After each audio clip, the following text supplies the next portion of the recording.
Dans cette vidéo, j'aimerais explorer la manière dont nous traitons la relation entre Naomi et Ruth dans la Megillat Ruth que nous lisons pour la fête de Shavuot. Très souvent, le personnage de Ruth, de par sa trajectoire dans le récit, est présenté comme un modèle d'adhésion au judaïsme, une sorte de convertie exemplaire, une belle fille dévouée et une épouse digne, et ce qui lui donnera le mérite de d'être l'ancêtre du roi David. Alors j'aimerais mettre de côté un instant cette tradition de lecture et à partir des versets célèbres du premier chapitre, avancer dans une direction un petit peu différente. Le contexte dans lequel nous rencontrons nos personnages n'est pas différent de situations qui existent malheureusement encore à l'heure actuelle partout dans le monde.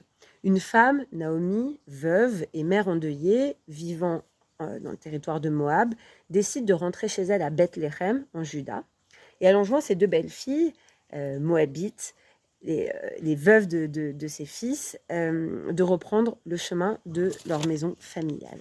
Alors, je cite, Naomi dit alors à ses deux belles-filles, « Allez retourner chacune à la maison de sa mère, que l'Éternel use de bonté envers vous, comme vous l'avez fait envers ceux qui sont morts et envers moi. Que l'Éternel vous fasse trouver à chacune du repos dans la maison du mari. » Et elle les embrassa.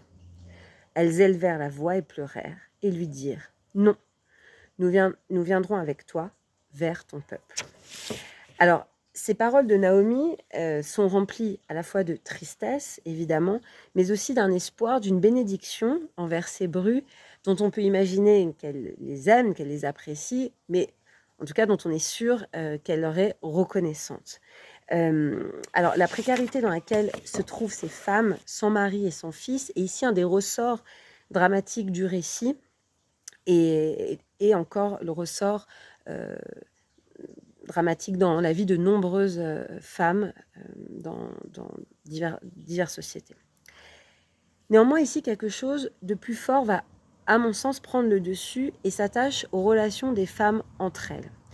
Bien qu'elle soit mal jugée, Orpa, la belle-fille moabite, numéro 2, elle aussi va pleurer 2 fois. Elle va pleurer la première fois, ce que nous venons de lire, et elle décide de rester. Puis elle va pleurer une seconde fois quand elle décide de quitter Naomi et Ruth. Alors, ces larmes ne seront pas complètement oubliées, puisqu'on retrouvera dans une souga du traité Sota, Rabbi Eliezer dira que par les pleurs que Orpa eut au moment de cette séparation avec Naomi, elle reçut le mérite de faire naître quatre fils, 4 Giborim, parmi lesquels le célèbre Goliath, qui affrontera plus tard la descendance de Naomi, le futur roi David. Malgré tout, malgré cette souga dans le Talmud, le regard qui est porté sur le départ d'Orpa est fortement influencé par le choix de Ruth qui, de elle, restait auprès de Naomi. Et ces larmes ne sont pas oubliées, mais elles sont du moins effacées, puisque un seul choix semble trouver grâce aux yeux du lecteur et des commentateurs. Et à cet endroit-là, on oublie le fait que Naomi a donné le choix, en tout cas a laissé la possibilité à ces deux belles filles de choisir, et qu'en aucun cas elle adresse quelconque reproche à Orpa. Et le jugement fait pour moi, ce jugement fait pour moi également écho à la tension qui va se jouer un petit peu plus loin dans le chapitre 3, lorsque Naomi demande à Ruth de se préparer, de se parer et d'aller se coucher auprès d'un Boaz endormi, plus exactement à ses pieds, bien que c'est pas notre sujet, mais il y a beaucoup de commentaires là-dessus. Alors on a une tension ici également entre une sorte d'injonction sexuelle et en même temps une tension avec la moralité qui semble être portée par la réponse de Boaz dans son comportement, puisque il n'abusera pas de Ruth ni de la situation.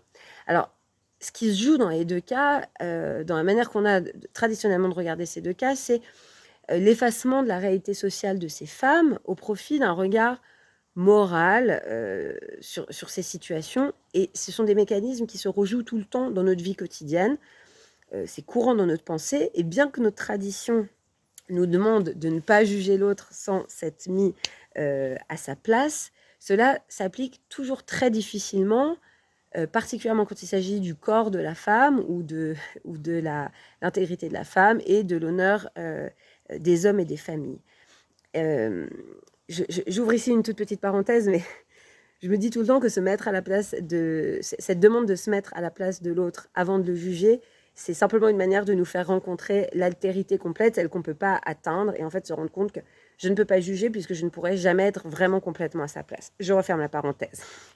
Et donc pour revenir sur la manière dont on a de regarder ces relations, il en va de même pour la relation entre Ruth et Naomi, puisque le célèbre verset prononcé par Naomi, dont Céline Dion et Jean-Jacques Goldman ont fait une chanson, « Ne me presse pas de te laisser, de retourner loin de toi. Où tu iras, j'irai. Où tu demeureras, je demeurerai. Ton peuple sera mon peuple et ton Dieu sera mon Dieu.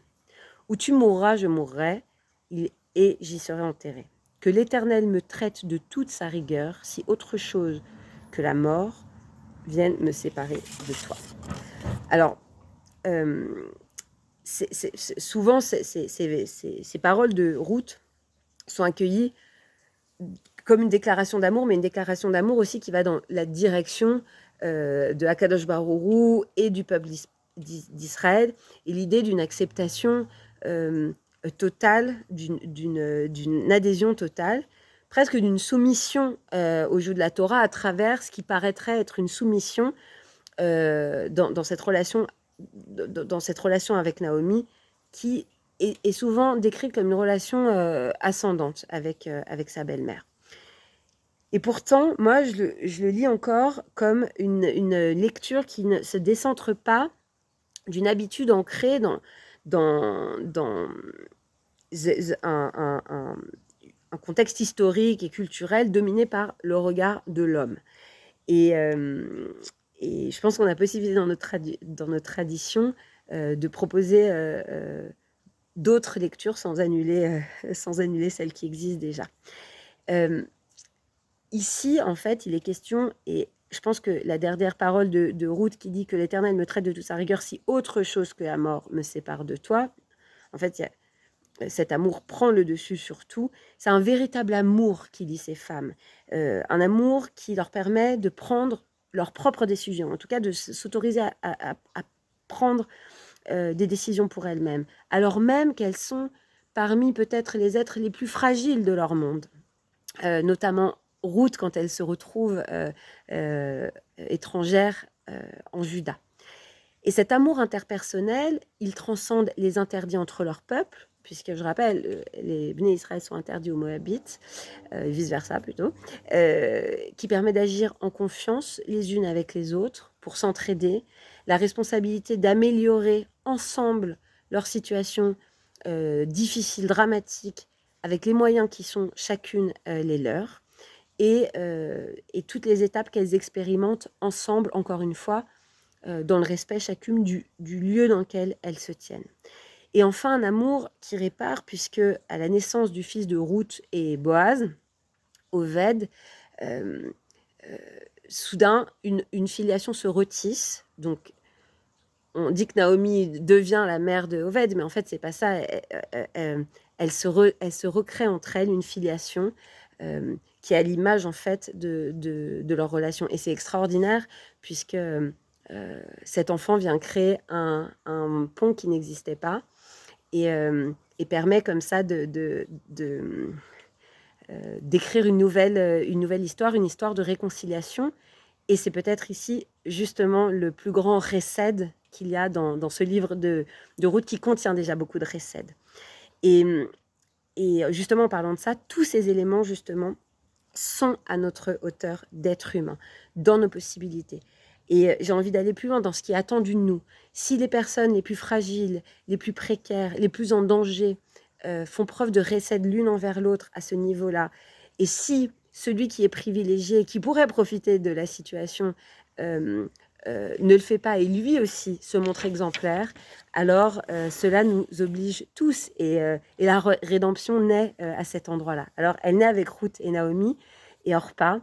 Elle y est aussi avec Rachel et Léa qui sont présentes dans un verset, puisqu'elles vont donner naissance au Bné Israël, avec Zilpa et Bila. Et j'aimerais aussi rajouter que dans le traité Megillah,